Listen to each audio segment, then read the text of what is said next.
Bismillahirrahmanirrahim. Alhamdulillahi rabbil alamin, wassalatu wassalamu ala rasulihil amin, nabiyyina Muhammad ibn Abdullah wa ala alihi wa sahbihi wa man sar ala nahjihi wa ihtada bihadihi wa istanna bisunnati ila yaumiddin, amma ba'd. Alhamdulillah, pada hari ini 13 hari bulan Februari 2016, bersama dengan 4 hari bulan Jumadil Ula tahun 1437, kita mula pelajaran kita dalam kitab A'malul Qulub. Bahasa Arab dia tulis A'malul Qulub. Terjemahan kita ni kata aplikasi hati. Maksudnya amalan-amalan hati kita. Jadi dalam kitab ini alhamdulillah ada 12 perkara. 12 perkara. Dianya tidak jauh daripada kitab yang telah saya syarah dan saya terjemahkan. Nama kitab itu Penawar Bagi Hati. Sudah ada. Cuma biasalah, bila penulis tu orang yang baru, maka cara olahan dia juga baru. Susunannya lebih tersusun. Jadi kita akan baca kitab ini mengambil isi kandungan saja. Saya tak dengan masa yang singkat, kita tak mampu untuk nak baca demi patah perkataan mengikut setiap perkataan. Maka para jemaah sekalian dan juga para pendengar, kita tengok, tuan-tuan boleh beli buku ni dan boleh ikutinya di mana-mana dengan cara tengok kepada muka surat yang saya sebut. Tengok pada muka surat sekian, maka kita ambil. Untuk maklumat kita, cetakan buku ni cetakan pertama tahun 2013, dikeluar oleh Jasmine, oleh Jasmine. Jadi alhamdulillah, kita memilih kitab tentang A'malul Qulub, memilih tentang amalan hati, kerana dia menjadi suatu masalah besar kepada kita di dalam dunia hari ini. Sebagaimana kata muallif, pengarang kitab ni, tengok dalam muka surat 1, muka surat pertama dalam muqaddimah, kita mulai membahas buku ini dan kita memohon kepada Allah Azza wa Jalla agar menjadikan ianya bermanfaat untuk kita semua. Ini adalah buku yang sangat penting, sebab buku ini berkaitan dengan hati, membahas amalan-amalan hati yang dapat menyelamatkan kita insya-Allah, seperti masalah ikhlas. Khauf makna takut pada Allah Azza wa Jalla. Raja makna mengharapkan pahala daripada Allah. Tawakal, berserah diri kepada Allah Ta'ala. Jujur. Al-haya, rasa malu. Memohon keampunan, taubat dan sebagainya. Jadi ini isu yang dibincangkan. Berbagai hal tersebut di atas merupakan dasar dan prinsip dalam kehidupan seorang Muslim. Ia tidak dapat mengabaikannya, tidak pula dapat selamat tanpa perkara-perkara tersebut di atas. Kita tak akan selamat kalau tidak ada, kalau hati kita berpenyakit. Amalan-amalan hati telah menjadi pusat perhatian para ulama. Masalah A'malul Qulub memang menjadi perhatian para ulama dahulu dan sekarang. Mereka menulis buku-buku mengenai amalan hati. Mereka mengawali tugas mereka dengan memberikan peringatan kepada masyarakat dan menganjurkan mereka untuk melaksanakan berbagai amalan ini. Untuk melaksanakan berbagai amalan hati diperlukan kesungguhan dan perhatian. Dalam bahasa tasawuf dia panggil mujahadah. Tulis kat tepi kitab dia punya istilah mujahadah. Apa nama mujahadah? Perlu kepada perlawanan, sebab kita akan bertembung dengan musuh yang begitu dahsyat. Kalau musuh di luar, senang kita cari pokgak security jaga. Tapi musuh dalam rumah, musuh dalam jiwa, dalam diri, ini kita yang boleh berperang. Siapa lagi boleh lawan? Kita boleh lawan. Orang lain boleh beri nasihat, panduan, tapi yang lawannya kita. Maka itu dia panggil satu benda yang cukup berat. Jadi untuk melaksanakan berbagai amal hati diperlukan kesungguhan dan perhatian. Dipanggil mujahadah. Menguasai berbagai amalan hati tidak seperti menguasai berbagai hal lahiriah yang terdapat pada panca indera. Nak jaga mata, kita ada doktor mata. Nak jaga diet, banyak sekali doktor-doktor yang jaga bab makanan, kan? Keselamatan seseorang bergantung kepada amalan-amalan hati ditambah dengan amalan-amalan anggota tubuh lainnya yang pasti akan terjadi apabila amalan hati telah dilaksanakan dengan benar. Maka tidak mungkin amalan hati yang telah dilaksanakan dengan baik tidak menghasilkan amalan anggota tubuh yang baik. Kalau hati baik, sebagaimana kata sahabat, bila tengok seorang pemuda bergerak banyak dalam solat, tengah solat dia duduk gerak sana sini, dia kata apa? Lau khasha'a qalbu hadza la khasha'at jawaribuhu. Kalaulah hati pemuda ni baik, nascaya anggota dia tenang. Tapi kalau solat duk jamuh sana sini, tarik sana sini, itu menunjukkan hati tak stabil, hati tidak tenang. Jadi kalau hati baik, dia akan pancarkan kepada anggota. Apabila berbagai amalan hati ini telah dilaksanakan dengan baik, maka berbagai amalan organ tubuh lain akan terlaksana dengan baik, insya-Allah.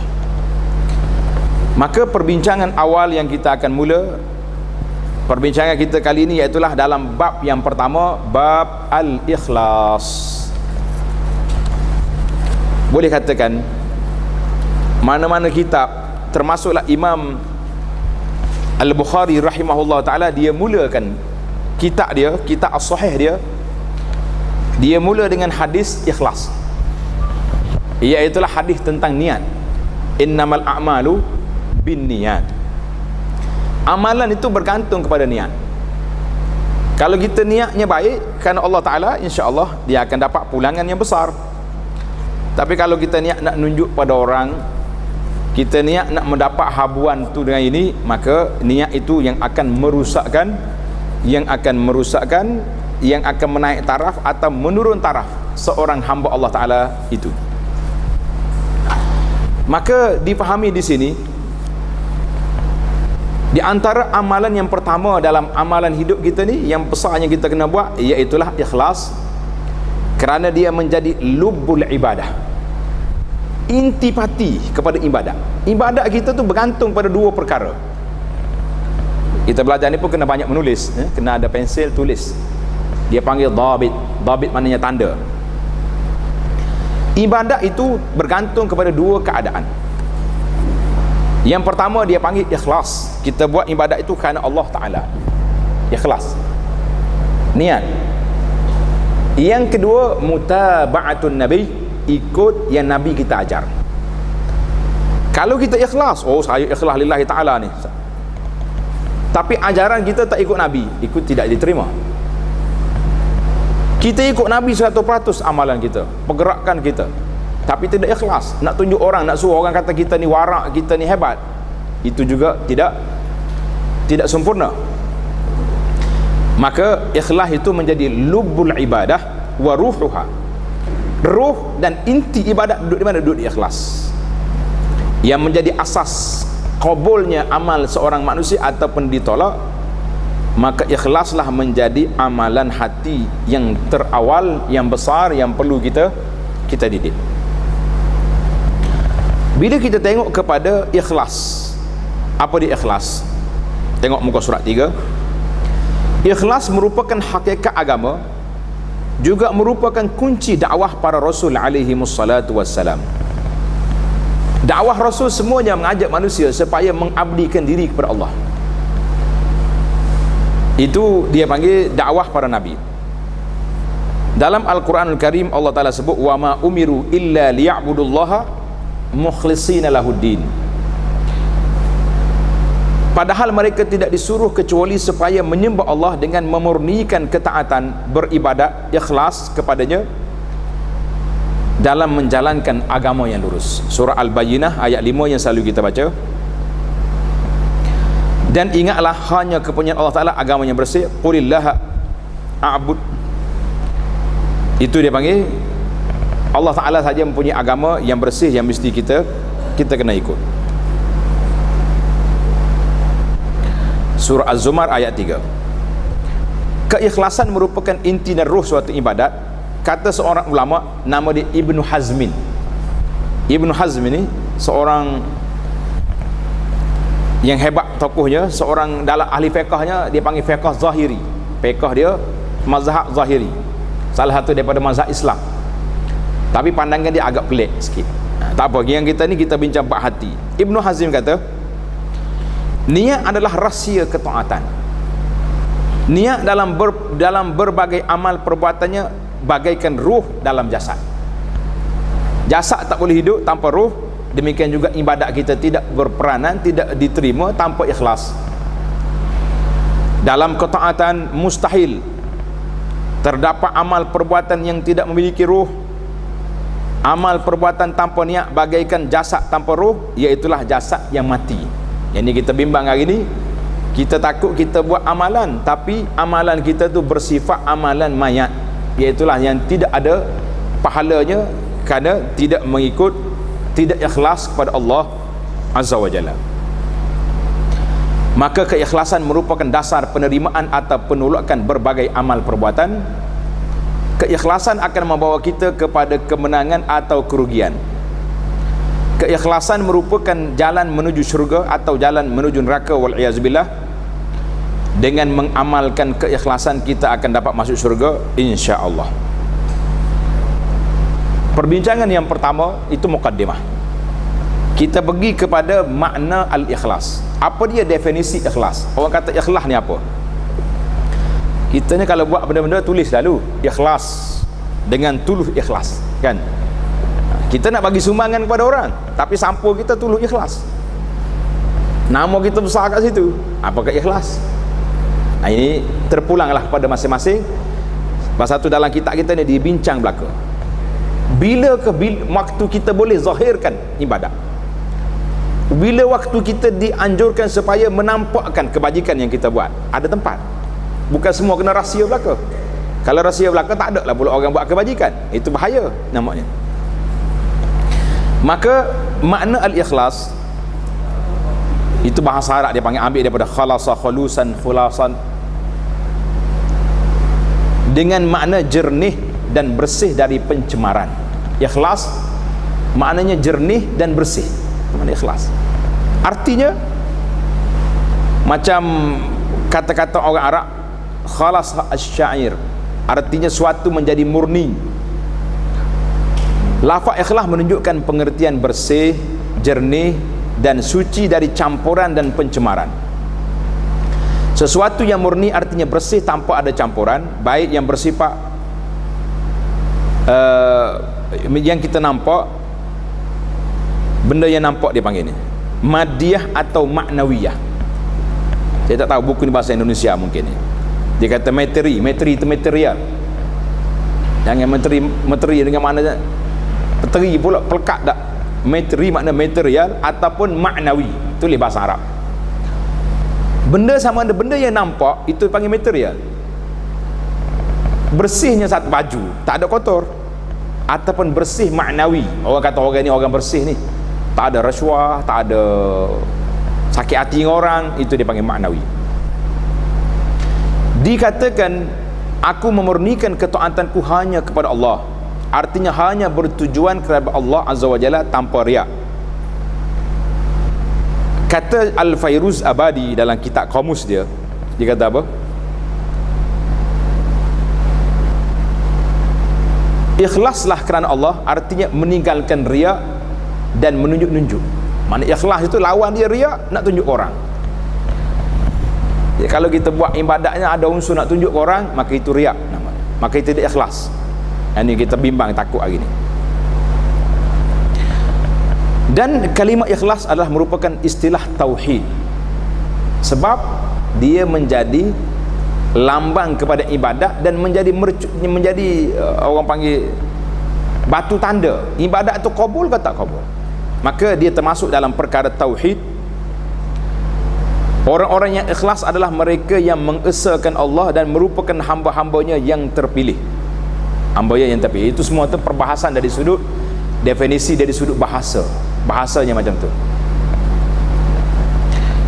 Adapun pengertian ikhlas menurut syarak, dia panggil definisi dari sudut ta'rif. Biasanya kalau kita belajar kitab Arab ni, dia akan definisikan dua benda. Satu dari sudut bahasa, itu lebih luas lah penggunaannya.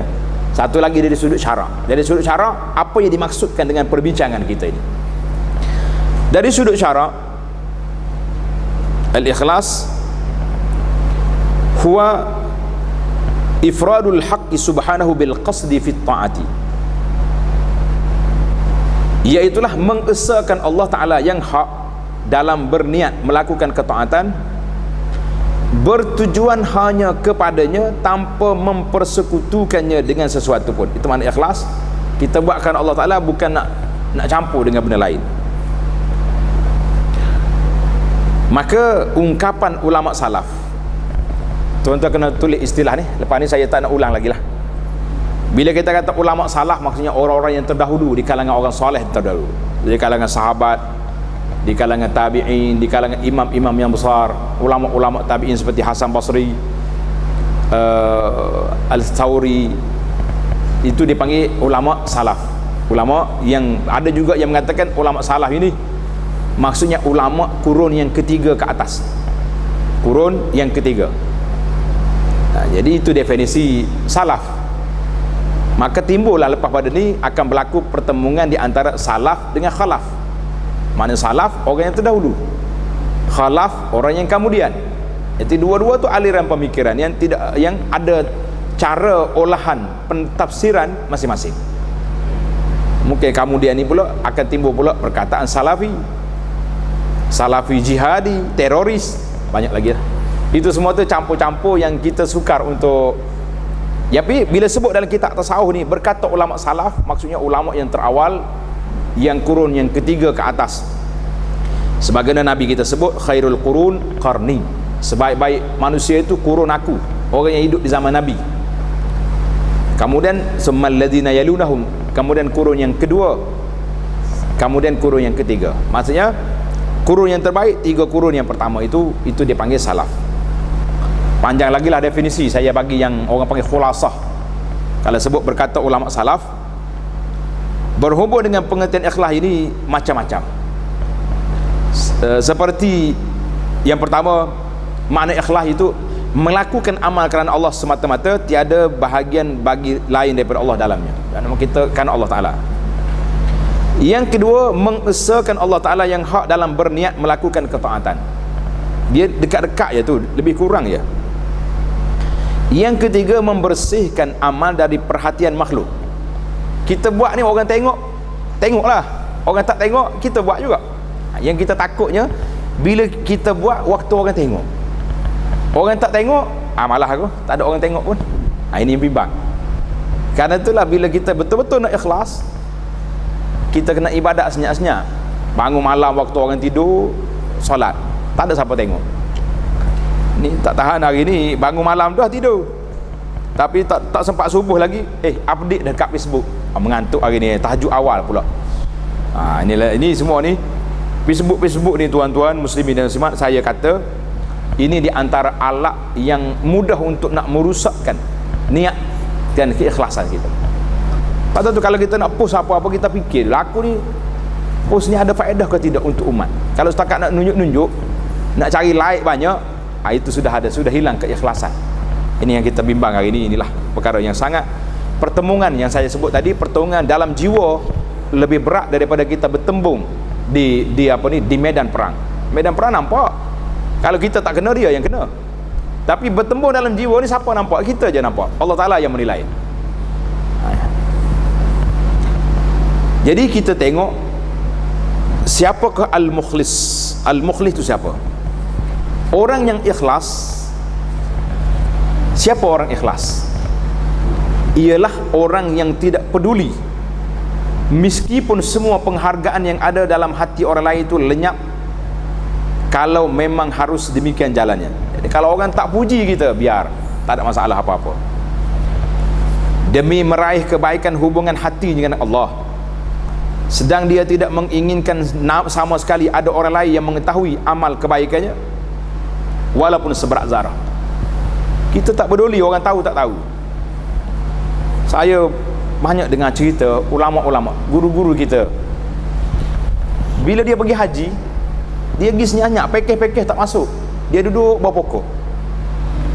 Kebetulan dia tengok, contohnya kita pelajar ni bila tengok Syekh nak pergi lalu dekat di Mina ke di Arafah, dia tengok je ada orang tengok dia, terus hilang. Dia cari pokok lain pula pergi duduk, langsung tak mau orang tahu dia duduk. Subhanallah, inilah manusia ajaib masih wujud sampai hari ini. Mana orang yang masih lagi memiliki hati yang jernih, alhamdulillah masih ada. Jadi terdapat dalam ayat ini sangat banyak ayat-ayat Quran yang menyuruh pada kita, wa ma umiru illa liya'budullaha mukhlisin. Dalam ayat Al-Bayyinah tadi Allah suruh kita menyembahnya dengan cara ikhlas. Qulillah a'bud mukhlishan lahu dini, hanya Allah saja yang aku sembah dengan memurnikan ketaatan kepadanya. Surah Az-Zumar dan lain-lain ayat. Tengok ayat yang bawah tu, surah Al-Mulk yang menjadi bacaan kita pada waktu malam. Baca ke tidak ayat ni? Baca. Nak tidur baca kan? Alhamdulillah. Kalau nak tengok syarah dia, saya syarah ringkas kepada surah Al-Mulk, ada 5 CD syarah, tulis Abu Anas, tafsir Al-Mulk. Menarik untuk kita motivasi malam-malam dengar, sambil-sambil kita dengar, kita baca, kita dengar juga penjelasan ringkas. Dalam Al-Qur'an, dalam surah ini kata allazi khalaqal mauta wal hayat liyabluwakum ayyukum ahsanu amala. Allah kata, aku jadikan manusia ni mati dengan hidup untuk apa? Untuk nak uji siapa di kalangan kamu yang baik amalannya.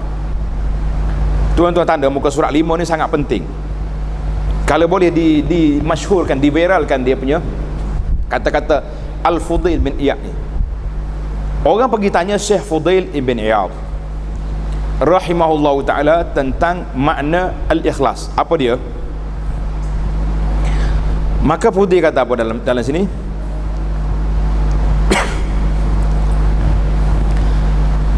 Pernah ditanya apakah yang dimaksudkan dengan paling ikhlas dan paling benar. Jadi Fudail bila baca ayat Quran ini, liyabluwakum ayyukum ahsanu amala, dia tafsir, dia kata ma akhlasuhu wa aswabahu, benda yang paling ikhlas dan paling benar. Jadi orang tanya dia, Syekh, apa maksud kata-kata Syekh paling ikhlas dan paling benar, apa maksud? Qala, kata Fudail, innal amala idza kana sawaban wa lam yakun mukhalisan lam yuqbal. Sesungguhnya amal perbuatan itu miskin pun benar, amalnya benar, ikut Nabi aja, tetapi tidak ikhlas, maka tidak akan diterima. Tidak akan diterima. Wa illam yakun khalisan wa kana sawaban lam yuqbal, maka tidak. Begitu juga halnya jika dilakukan dengan ikhlas. Saya buat ni ikhlas, menangis-nangis kita buat, tetapi tidak benar, bercanggah dengan apa yang Nabi kita ajar, maka tidak diterima pula. Jadi amal perbuatan mesti dilakukan dengan ikhlas dan benar. Jadi kena mesti ada dua-dua, mesti ada khalisan sawaban. Khalisan sawaban, dua syarat, ikhlas dan benar. Jadi orang tanya pula, apa dia maksud ikhlas dan benar itu? Jawab dia, yang benar itu karena Allah, yang dimaksudkan dengan benar ialah dilakukan sesuai dengan sunnah Nabi sallallahu alaihi wasallam. Was-shawab, yang betul itu an yakuna muwafiqan lis-sunnah, mesti bertepatan dengan sunnah Nabi sallallahu alaihi wasallam. Selanjutnya Al-Fudail membaca ayat Quran, faman kana yarju liqa'a rabbih falyamal 'amalan shalihan wa la yusyrik bi'ibadati rabbih ahada. Sesiapa yang mengharapkan pertemuan dengan Tuhannya, maka hendaklah dia mengerjakan amal yang saleh, dan janganlah dia mempersekutukan seorang pun dalam beribadat kepada Tuhan. Surah apa ni? Al-Kahfi, akhir surah Al-Kahfi. Karena itu surah Al-Kahfi ni surah dibaca pada hari Jumaat, surah yang dibaca menjadi benteng daripada Dajjal. Sebab tengok ni, ada panduan dekat sini, dua syarat, ikhlas dan ikut Nabi.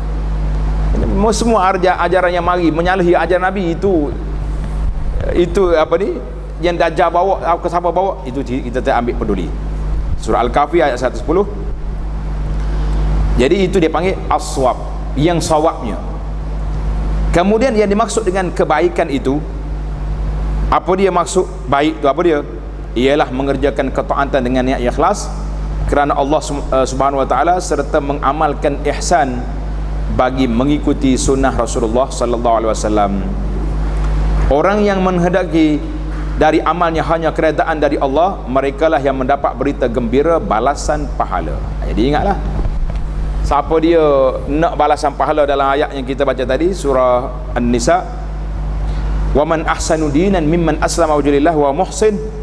Muhsin situ siapa dia? Orang yang ikhlas dan mengikut ajaran Nabi sallallahu alaihi wasallam. Jadi banyak ayat-ayat Quran yang menyebut, alhamdulillah. Kemudian kita pindah kepada muka surat 7, dia panggil ahlun naqid wa ahlur riya. Na'uzubillah. Tanda kat tepi buku paling atas sekali itu dia panggil ahlun naqid, maknanya orang yang sikap yang bertentangan dengan ikhlas, orang riya dan orang yang menunjuk-nunjuk. Itu tajuk dia. Berbeza halnya dengan orang yang sikapnya bertentangan dari apa yang telah disebutkan di atas. Sikap orang ikhlas, lawan dia siapa? Tidak ikhlas. Iaitulah orang yang suka riya dan menunjuk-nunjuk dengan amalnya.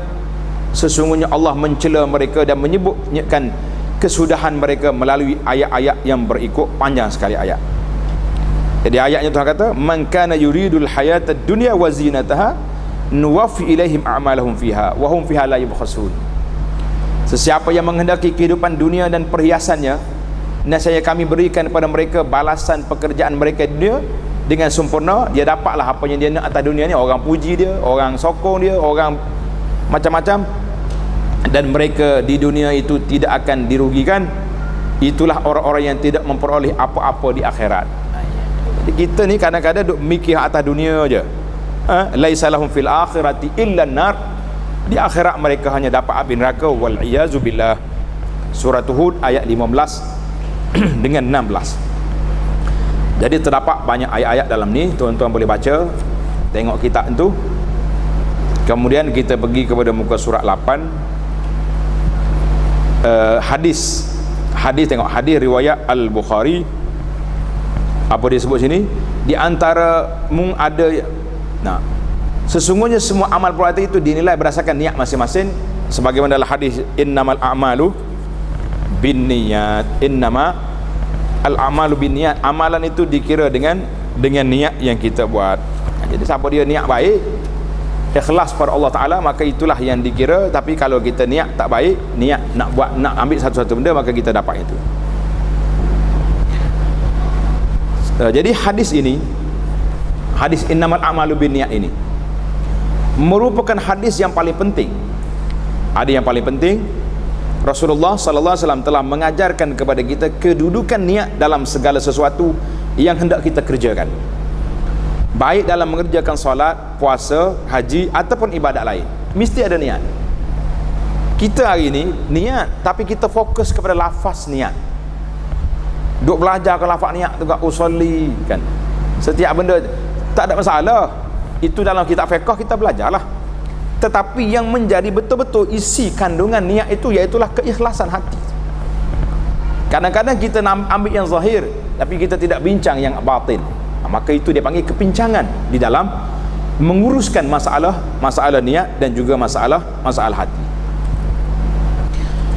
Kita berpindah kepada tajuk yang kedua, dia panggil ahammiyatul ikhlas.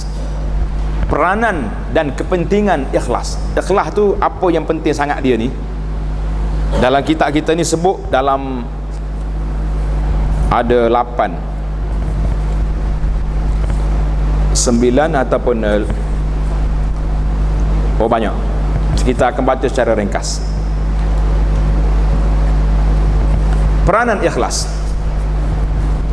Yang pertama, jalan selamat di akhirat hanya dapat diraih dengan ikhlas. An-najatu. Nak selamat di akhirat, ikhlaskan semua perbuatan kita. Yang kedua,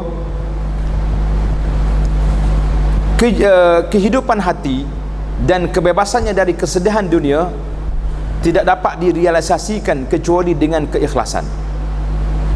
Sebagaimana dalam hadis Nabi sallallahu alaihi wasallam, Nabi kita bersabda, "Man kanatil akhiratu hammahu ja'alallahu ghinahu fi qalbihi. Tengok terjemahan. Sesiapa yang tujuan utamanya dalam hidup dunia ni adalah untuk meraih pahala akhirat, kita buat apa saja semata-mata nak akhirat, ibadat ke, bantu orang ke, nasihat pada orang, apa yang kita buat kerja, kita jadi volunteer situ, volunteer sini, biar semua benda ada lah kat kita. AJK masjid ada, AJK kampung ada, tujuannya nak menyelamatkan manusia. Apa dapat? Nascaya Allah akan menjadikan kekayaannya berada dalam hatinya. Subhanallah. Ghinahu fi qalbihi. Kekayaan dalam hati. Kalau kaya di mata, bahaya kita. Asyik duduk tengok orang oh dia tu kaya tukar kereta baru pula dia. Kita pun tak lena tidur. Hai, saya pun pandai juga model 2016 ni. Nah, tapi kalau kaya dalam hati, khalas, tidak ada dengki dengan orang. Cukup apa yang kita ada. Bukan mana kita tak berusaha, tapi kita tahu itulah rezeki kita. Maka Allah Ta'ala menghimpunkan baginya semua potensi yang dimilikinya. Yang kita ada tu dah jadi satu aset yang besar untuk kita. Jama'allahu syamlahu. Dan dunia akan datang sendiri kepadanya seraya mengejarkannya, wahya raghimatun. Kita tak nak apa dia mari dunia dekat kita. Allahu Akbar. Berapa ramai orang yang kaya dengan sebab ikhlas dia kepada Allah Ta'ala, kaya tapi selamat daripada harta-harta haram.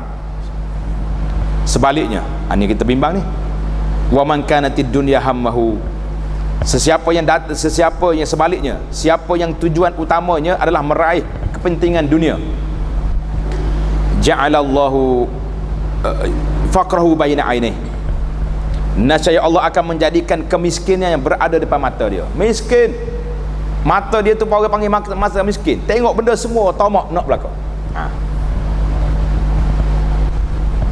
Menghilangkan semua potensi yang dimilikinya, dan dunia tidak mahu datang sendiri kepadanya kecuali menurut apa yang telah ditakdirkan olehnya. Tak mari-mari pun, tak kaya-kaya juga dia, sakit hati ke orang saja. Hadis ini dalam At-Tirmizi, tanda Hindu. Hadis ni cukup besar motivasi kepada kita untuk kita ubah niat kita. Kalau kita buat kerana Allah, dunia datang, wahya raghimatun, dia tak nak tapi dia mari. Tapi kalau kita kejar dengan mata yang miskin, habis, kita akan rosak. Kedudukan kepentingan ikhlas yang ketiga, sumber rezeki pahala yang besar dan meraih kebaikan adalah dari keikhlasan pelakunya. Kita dapat pahala ni mari mana? Mari daripada ikhlas. Tengok dalam hadis, Nabi kata apa? Sesungguhnya engkau tidak sekali-kali mengeluarkan suatu nafkah kerana mengharapkan redha Allah, melainkan pasti engkau akan diberi pahala kerananya, meskipun berupa makanan yang engkau suapkan ke dalam mulut isteri. Kita beli makanan nak balik rumah kita, memang tanggungjawab kita, tapi kita ni ikhlas kerana nak suruh anak kita makan yang bersih, isteri kita sihat boleh beribadat, itu pahala. Isteri pun kalau buat makanan, buat baik-baik yang sedap-sedap. Ini untuk suami, untuk anak-anak. Jangan duduk marah pula, aku masak letih-letih, kau apa buat, tak usah duduk cakap apa-apa. Walaupun ada hadis palsu yang tersebar hari ni, tuan-tuan tengok dah hadis, kena beli buku ni, hadis popular tapi tak sahih. Cerita mana-mana isteri yang buat air kepada suami dia, buat air je, suami minum air ni lebih baik daripada dia puasa setahun ke apa-apa. Lepas ni tak payah buat puasa lah, dia bagi minum air ke suaminya. Suami pun duduk bulan ke tandah je dia sekejap-kejap bawa air pula mari dah, bang minum air dulu. Dah kata nak puasa setahun ni, sekali buat air setahun, macam nak buat dah, itu cerita tak apa. Ni ikhlas, kita masak ke, kita lipat kain ke, kita basuh baju ke, semua lillahi ta'ala, kita boleh pahala walaupun kita buat dalam rumah sendiri. Subhanallah. Allah Akbar. Hadis ni sahih, diriwayat oleh Imam Bukhari. Yang keempat, ikhlas dapat menyelamatkan pelakunya dari azab yang besar pada hari pembalasan. Jadi sebab apabila kita ikhlas, semua pahala kita berjalan. Tapi kalau kita buat dengan riya, maka riya akan meruntuhkan pahala kita, akan meruntuhkan, menghilangkan pahala kita. Maka itu kita kata satu perkara yang cukup besar. Yang kelima, kena tulis, habis dah nombor dia, lepas ni kena tulis sini nombor. Tengok muka surat 10.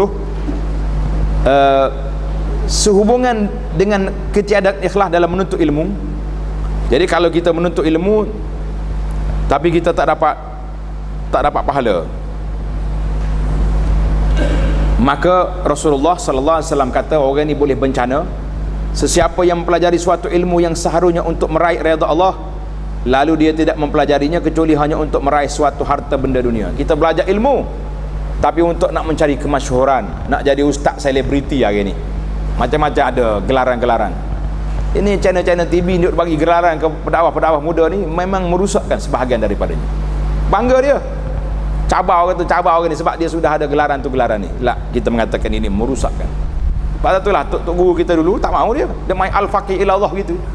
Hamba yang fakir pada Allah Taala. Ada.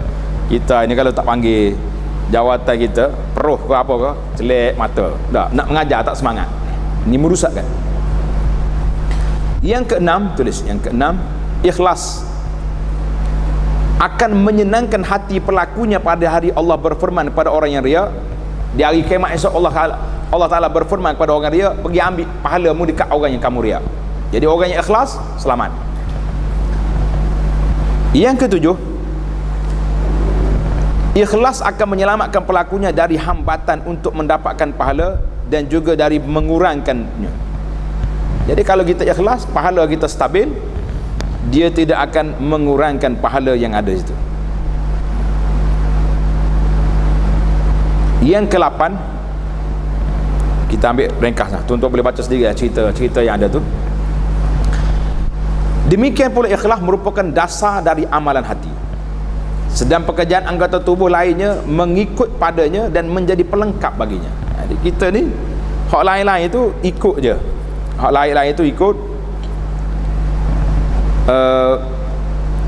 kepada amalan hati. Tengok dia punya ayat Quran, wa qadimna ila ma amilu min amalin faja'alnahu haba'an mansura. Hari kiamat esok kami hadapi segala amal yang mereka kerjakan, orang-orang yang tidak ikhlas, lalu kami jadikan amal itu bagaikan debu yang berterbangan. Maka kata Syekh Ibnul Mubarak, Ibn Mubarak ni seorang ulama, kata rubba amalin saghir, dia kata apa? Ada kalanya amal sedikit menjadi besar pahalanya kerana ketulusan hati, niatnya. Kerana niat dia ikhlas. Dan ada kalanya amal besar menjadi kecil pahalanya kerana kurang ikhlas. Yang orang duk cerita ni banyak ni, yang perempuan pelacur tu, dengar tak? Dia boleh masuk diampunkan dosanya sebab dia bagi minum kepada. Jadi kata ulama, bukan kerana dia pelacur, sebabnya waktu dia buat tu betul-betul dia tolong kerana Allah Ta'ala. Itu punca dia. Punca dia waktu dia buat, dia bukan nak suruh orang apa ni puji dia, tapi dia buat tu kerana Allah Ta'ala. Maka tengok, jadi itu dia panggil, kata Ibn Mubarak, ada kalanya benda yang kecil jadi besar dengan sebab niat, ada kalanya yang besar jadi kecil dengan sebab tidak ikhlas. Wal'iyazubillah. Yang ke-9, ikhlas sangat penting kedudukannya kerana kebanyakan manusia dalam kehidupan mereka tidak terlepas dari gejolak pertarungan dalam dirinya sebagai reaksi dari berbagai macam hal yang dihadapinya, sehingga terhalang dari mendapatkan berkat dan taufik daripada Allah Azza wa Jalla, kecuali orang yang dirahmati oleh Allah, seperti yang dijelaskan sebelumnya, bahawa pertolongan dan keberhasilan mempelajari ilmu tidak dapat diraih kecuali hanya oleh orang-orang yang ikhlas. Jadi kalau kita pergi belajar kan Allah Ta'ala, nak hilangkan kejahilan dalam diri kita, nak hilangkan benda-benda yang kita tak tahu, maka Allah Ta'ala akan beri taufik. Belajar sikit, kita beramal dengan dia, ilmu tu jadi banyak. Ilmu jadi banyak. Ada orang yang belajar banyak, berpuluh tahun belajar, tapi kita tidak nampak kesan pengaruh ilmu dalam jiwa dia. Sebab apa? Sebab dia tidak amal apa yang dia ada. Hebat, pakar dalam bidang tasawuf, dalam bidang tasawuf pakar, tapi nak tengok dia ada di masjid pun tak jumpa. Ini pakar. Patut orang tasawuf ni orang yang siang dan malam duduk di masjid. Yang ke-10, muka surat 12, dengan berbekalkan ikhlas, orang yang mengamalkannya akan beroleh hikmah. Hikmah ni kita nak, dan mendapat bimbingan meraih kebenaran dan jalan yang hak. Berapa ramai orang yang ilmunya sedikit, tapi kita tengok percakapan dia, tutur kata dia, kita rasa nak dengar, nak belajar dengan dia, nak ikut dia punya apa yang nasihat dia. Jadi ada orang yang Yang banyak tak jadi. Semalam saya duduk dalam satu perhimpunan dengan syekh-syekh yang besar-besar belaka. Orang lain ni pakat seri-seri, ada macam-macam. Jadi dalam duduk buah tu, dia kata ada seorang besar dalam bidang agama ni, mahkamah besar, tapi rokok kuat, rokok sungguh-sungguh, sabar penting. Ustaz-ustaz ke, datuk ke, imam berita, semua tak pakai hijab belaka. Satu hari dia pergi majlis majlis bahaya rokok ni, yang di pembentang dia rambut pun ikat kat belakang ni, rok dia. Bila dia nak tunjuk slide dia 1, 2, 3 bahaya, berhenti tok ayah tu dia atas isap rokok. Ada kalanya tak masuk dengan syekh-syekh besar, tapi dia boleh terima ilmu daripada, boleh jadi waktu orang tu betul-betul ikhlas, dia nak suruh orang tua-tua ni berhenti rokok, Allah Ta'ala beri hidayah dengan sebab orang tu. Allahu Akbar. Kita tak tahu. Tuan-tuan jangan sangka, kita tengok pendakwah-pendakwah besar hebat, semua channel TV dia ada. Cuba bisik dia, berapa orang dah masuk Islam kerana tuan, kerana pendakwah hebat? Tak ada seorang pun. Tapi yang duduk dekat ni biasa dia duduk. Kalau masjid hujung ya dia duduk, maknanya terpinggir dia. Tapi kalau tanya dia, Masya Allah, dah 1000 orang masuk Islam sebab dia. Ini kita boleh jadi keikhlasan itu duduk di hati. Tak boleh kita nak tengok hikmah Allah Ta'ala beri kepada orang dengan sebab ikhlas kerja dia buat. Orang boleh masuk Islam dengan sebab gerak kerja yang dia buat. Wallahu a'lam. Jadi kita kalau tengok macam ni, kita tak boleh nak bangga dengan siapa-siapa. Tak kata dia tu tak mengaji banyak tu, tapi betul tak mengaji, tapi dia buatkan Allah Ta'ala. Yang ke 11, dengan berbekalkan ikhlas, seorang dapat meraih pahala dari amal yang dikerjakannya meskipun dia tidak mampu menyelesaikannya. Ni macam mana contoh ni? Kita buat tapi tak sudah. Kita buat tapi tak selesai. Macam nak buat? Bahkan keikhlasannya dapat mengantarkannya kepada kedudukan para syuhada dan orang-orang yang berjihad meskipun dia meninggal dunia di atas tempat peraduannya, tempat tidur dia. Contohnya begini, orang ni berniat ikhlas pada Allah Azza wa Jalla, dia nak mati syahid. Kita ni ada niat tak niat? Adalah selo-selo dah. Nabi nak pergi mati tak berani. Mati. Sekarang ni jangan nak bincang pun kita takut dicop teroris oleh orang. Tapi kalau tak bincang, mati terus jihad ni.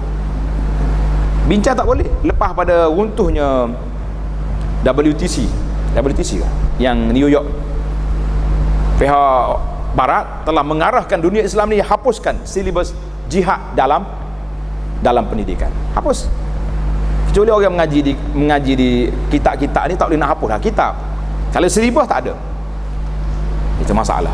Jadi hari ni timbul tu'ti ukulah, bahasa Arab kata. Sekarang ni kita nampak ada kesan daripada tekanan barat sudah nampak hari ni. Semua orang bercakap tentang teroris. Teroris itu siapa? Orang-orang yang duduk mengajar Quran dengan hadis, itu dianggap teroris. Anti teroris mengeluarkan orang ni senarai. Ciri-ciri dia sini, kalau kita tengok ustaz yang dikata teroris itu, kerja dia qala Allah qala Rasul, tak ada lebih pada itu. Duk ajar orang suruh ibadat, ajar orang suruh baik hati, tapi teroris. Ini panggil bahaya ni. Maka dengan niat yang ikhlas, tengok, dengan niat yang ikhlas, apa jadi? Nabi kata balagha manazil syuhada, balaghahullahu manazil syuhada. Allah sampaikan dia ke darjat orang mati syahid walaupun dia mati di atas tilam di rumah dia, sebab dia niat betul-betul nak mati syahid. Jadi kita niatlah hari ni, nak pergi tak boleh, nak bercakap pun tak boleh, kita niat. Ni dalam hadis ni kena tanda baik-baik ni. Hadis muka surat 12 di bawah tu, Nabi kata apa dalam peperangan Tabuk? Sesungguhnya ada beberapa kaum yang kita tinggalkan di Madinah, dia tak pergi berperang dengan kita kerana keuzuran. Kita naik bukit, kita turun bukit, semuanya mereka bersama dengan kita dari sudut pahala. Sahabat tanya, macam mana Rasulullah dia sekali dengan kita? Dia duduk kat Madinah, atas tilam di rumah dia. Nabi kata habasahumul uzur, mereka tak datang kerana uzur. Pahala dapat sebab memang dia niat nak pergi, tak boleh. Jadi saya buat motivasi kepada muslimat ni, kalau nak dapat pahala qiyamul lail, nak dapat pahala Lailatul Qadar, buat amal banyak waktu tak uzur di awal Ramadan. Ni tak, bila uzur akhir Ramadan menangis, telefon ke ustaz, macam mana saya ni tak dapat lagi qiyamul lail, nak dapat Lailatul Qadar macam mana? Waktu tak uzur pun dia pergi masjid dah. Tak. Jadi kita buat, bila mari uzur, Allah Taala beri pahala yang sama yang kita buat waktu kita tak uzur. Itu penting. Yang ke-12, dengan ikhlas seorang dapat meraih pahala meskipun keliru dalam amalnya, seperti mujtahid. Mujtahid ni bukan semua betul. Ada mujtahid yang kena dengan ijtihad dia, maka dia boleh 2 pahala. Ada mujtahid yang salah ijtihad dia, dia boleh pahala ijtihad, tak boleh pahala betul. Itu dia panggil, tapi dengan sebab ikhlas. Kata-katalah mujtahid ni dua-duanya dapat pahala, yang salah pun boleh pahala, yang betul dapat 2 pahala. Yang ke-13, seorang yang dapat selamat dari cubaan berkat keikhlasan, cubaan berkat keikhlasan, dan ikhlas akan menjadi pelindung baginya dari hawa nafsu syahwat dan dari terperangkap ke dalam cengkaman orang-orang fasik dan derhaka. Jadi bila kita ikhlas, Allah Ta'ala akan selamatkan kita daripada kejahatan. Contoh dalam ayat ni, iaitulah contoh Sayyidina Yusuf AS apabila dia goda oleh perempuan Al-Aziz Mesir.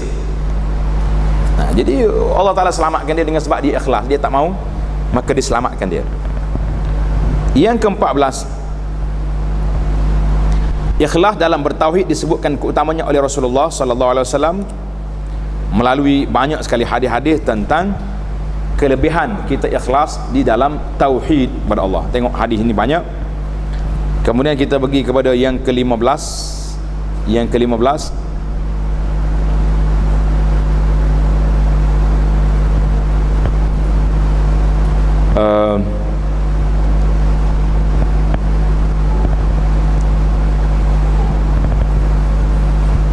tu muka surat 15 bawah sekali. Seseorang yang perlu menjelaskan kepada dirinya melalui ucapannya tentang berbagai-bagai hal yang diniatnya agar pahalanya bertambah. Macam mana hal ini?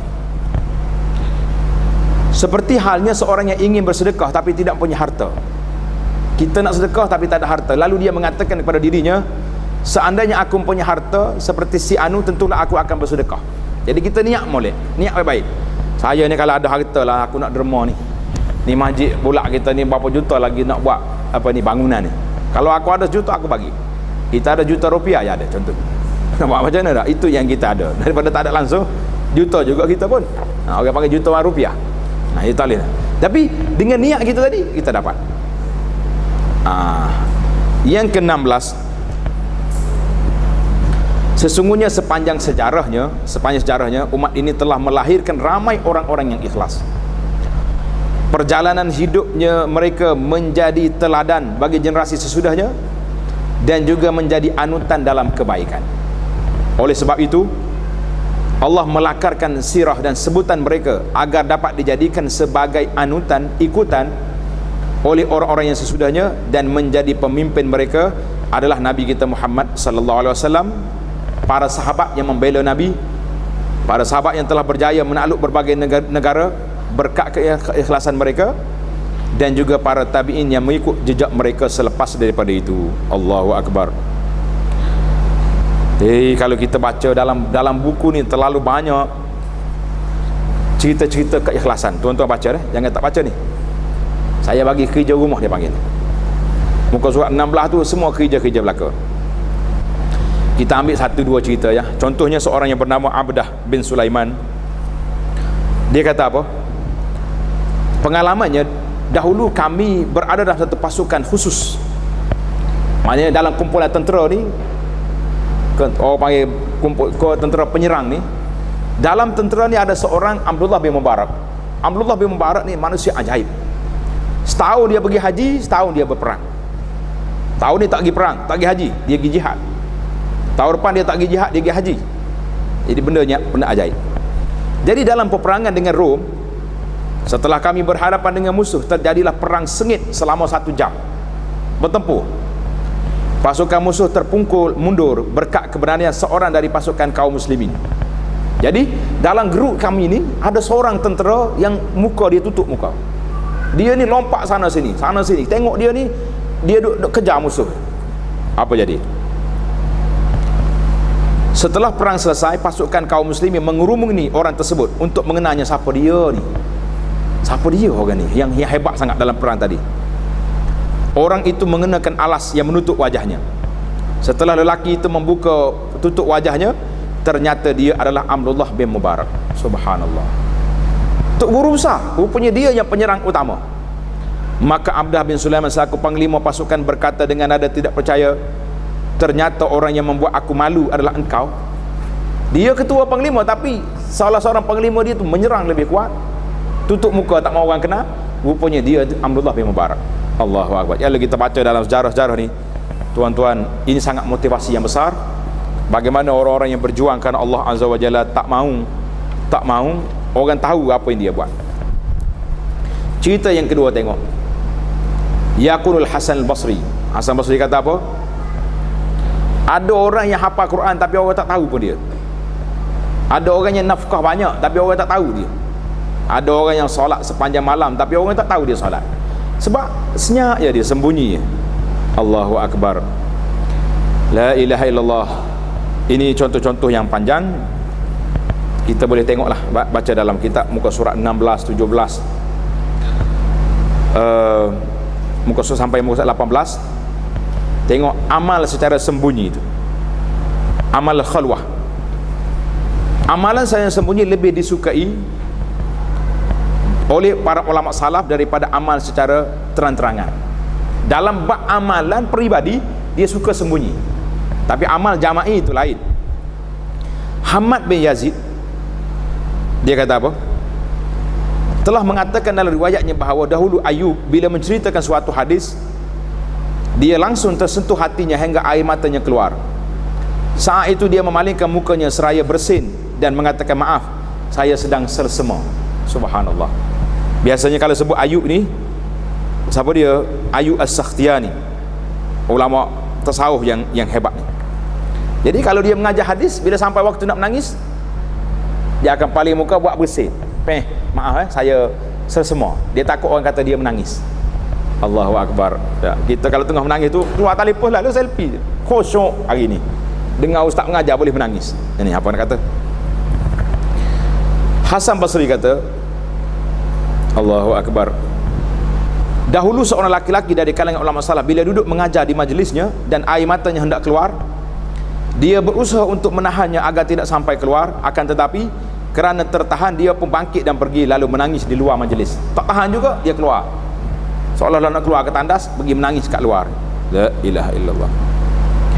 Ini cerita menarik, cerita kisah Imam Al-Mawardi. Saya ambil cerita ni sangat menarik.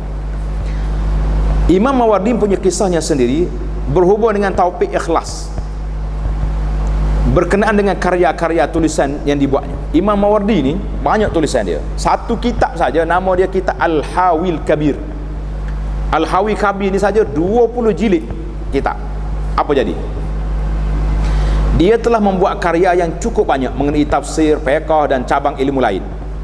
Namun tiada satu tulisan pun hasil jerih payahnya yang muncul semasa hidupnya. Dia tulis, dia simpan. Buku-buku yang ada di tempat, akan tetapi ketika saat kewafatannya sudah dekat, bila dekat dia nak mati, dia berpesan kepada seorang yang dipercayai olehnya. Dia kata, hei, mari sini.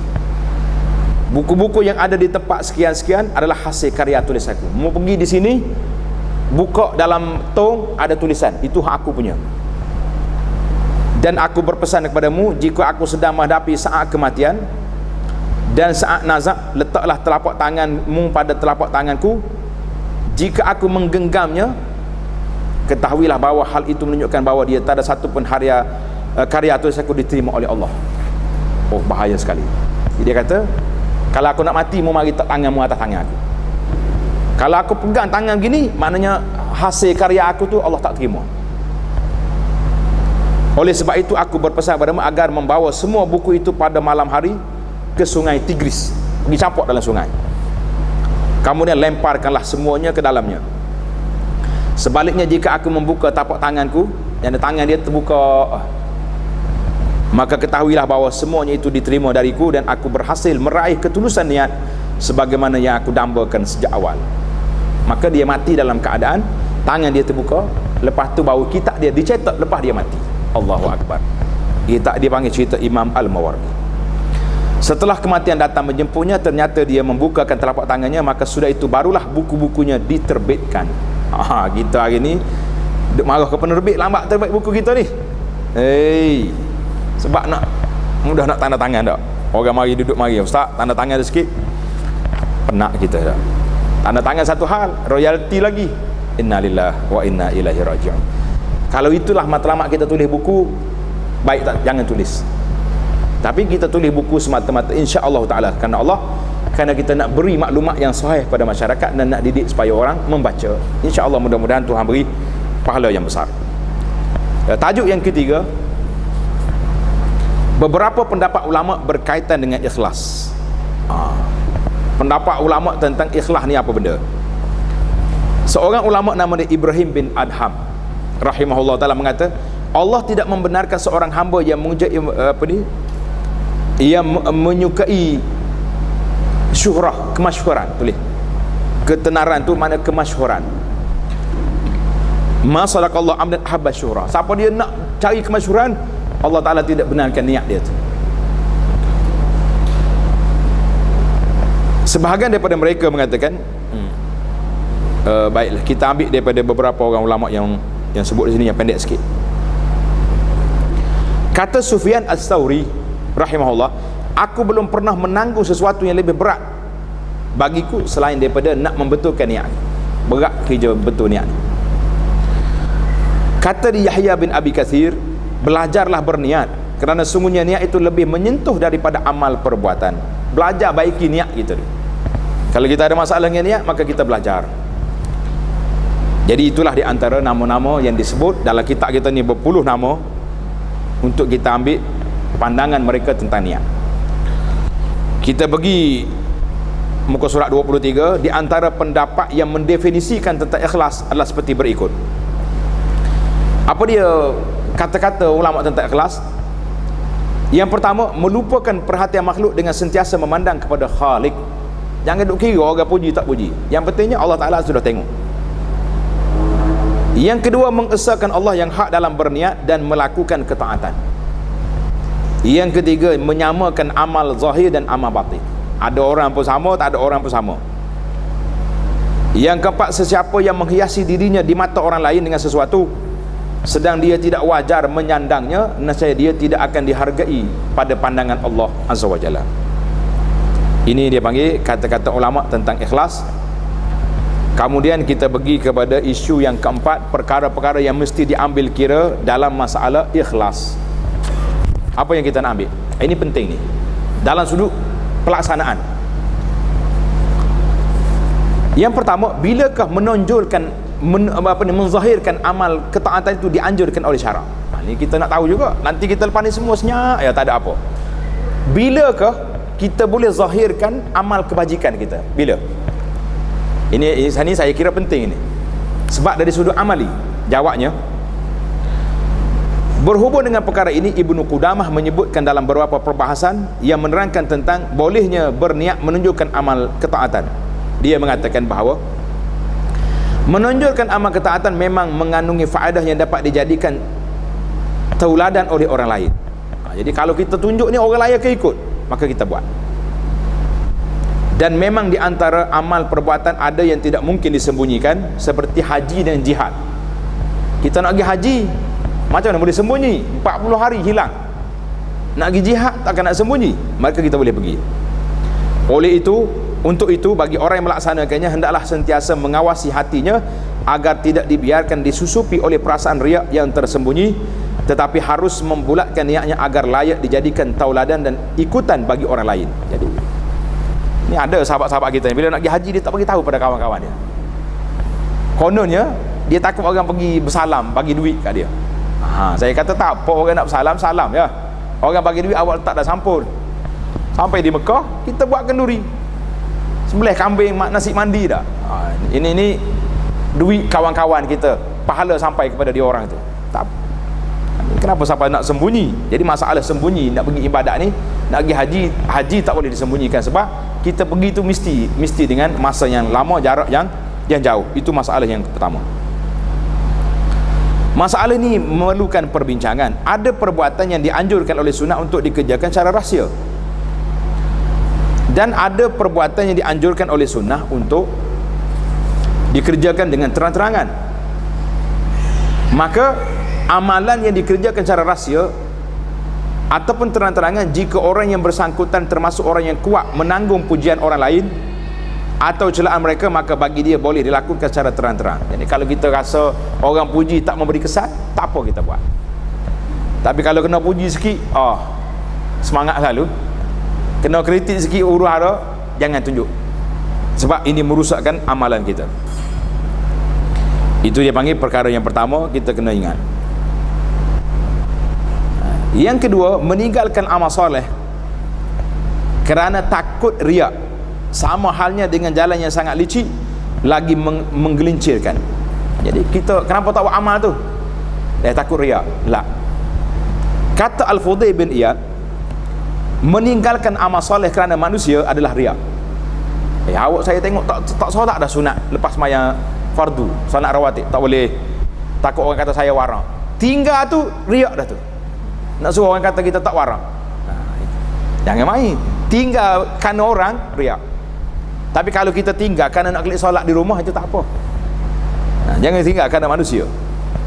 Imam Nawawi kata, siapa yang telah bertekad akan melakukan suatu amal ibadat, kemudian dia meninggalkannya kerana takut dilihat oleh orang lain, maka dia adalah orang yang berbuat riak.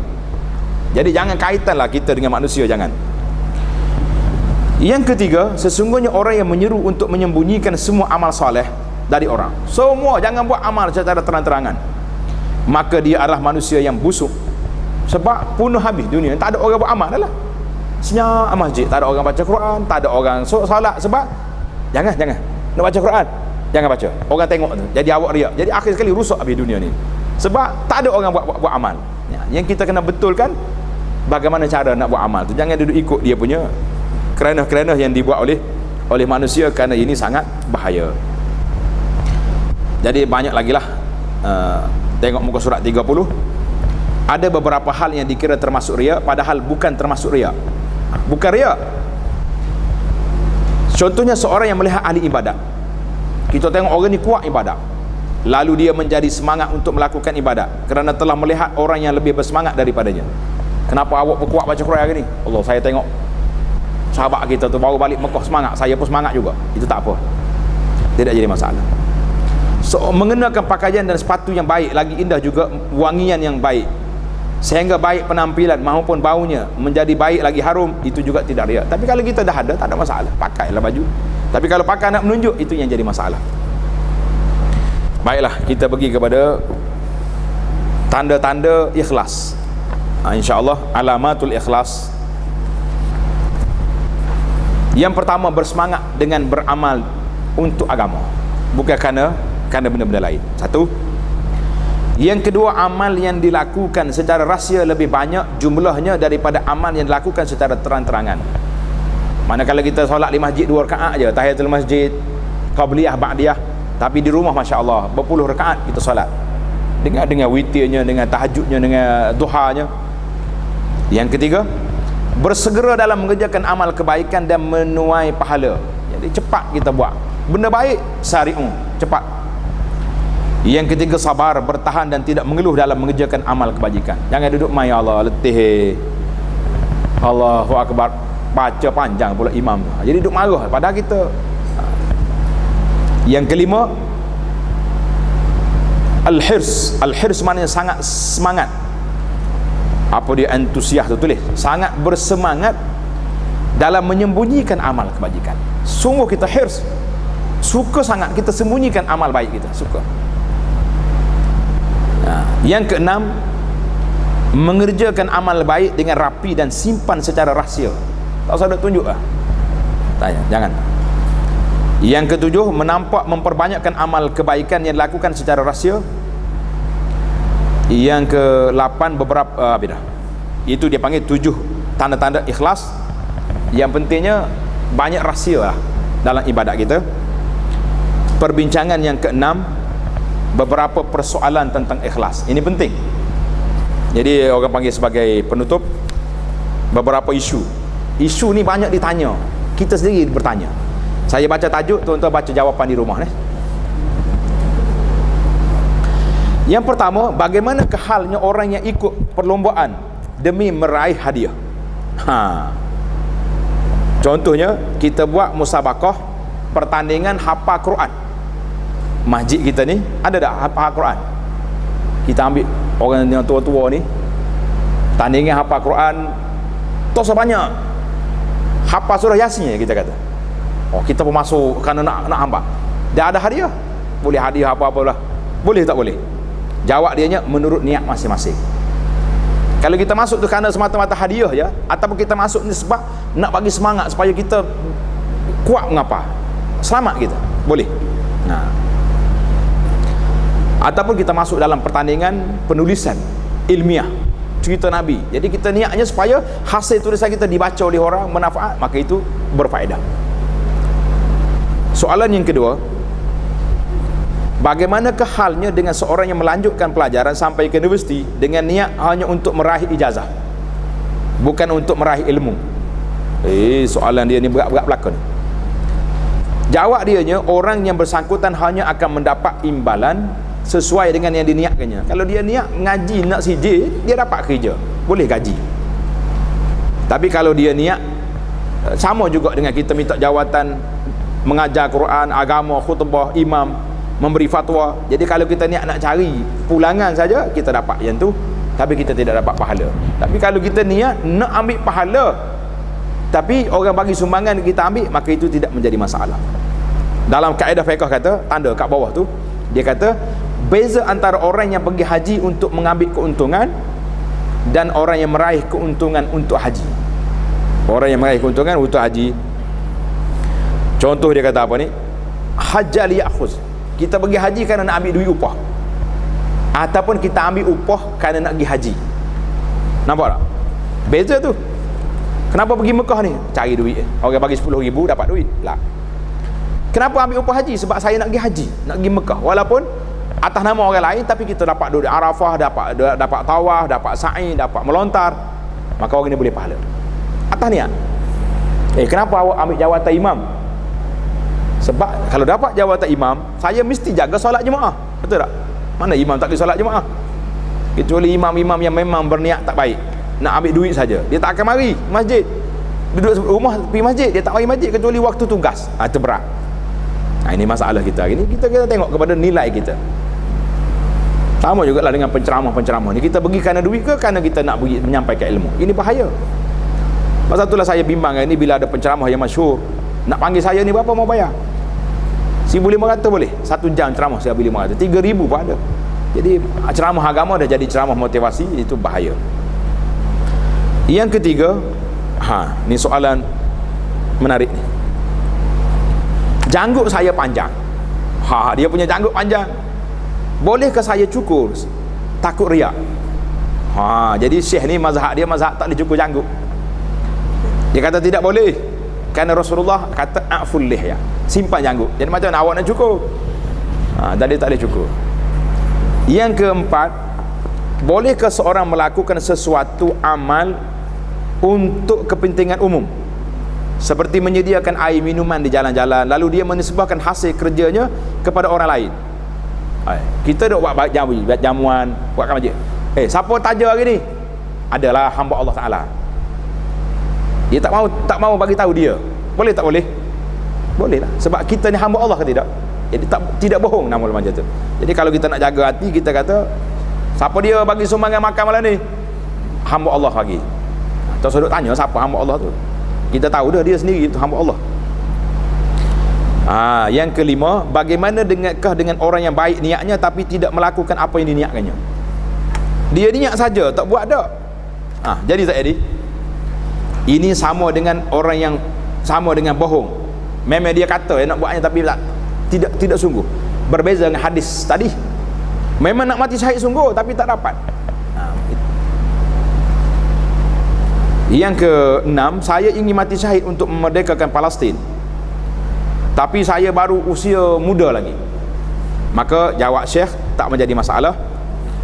Kamu boleh dapat niat pahala nak mati syahid walaupun dia tak dapat pergi ke sana. Yang ketujuh, nasihat buat pentadbir pusat pengajian tinggi. Ini habis dah soalan-soalan. Baik, nasihat kepada penganjur bukan pendidikan tinggi, marakit saifiyah yang kita buat camp solat, camp cuti sekolah dan macam-macam.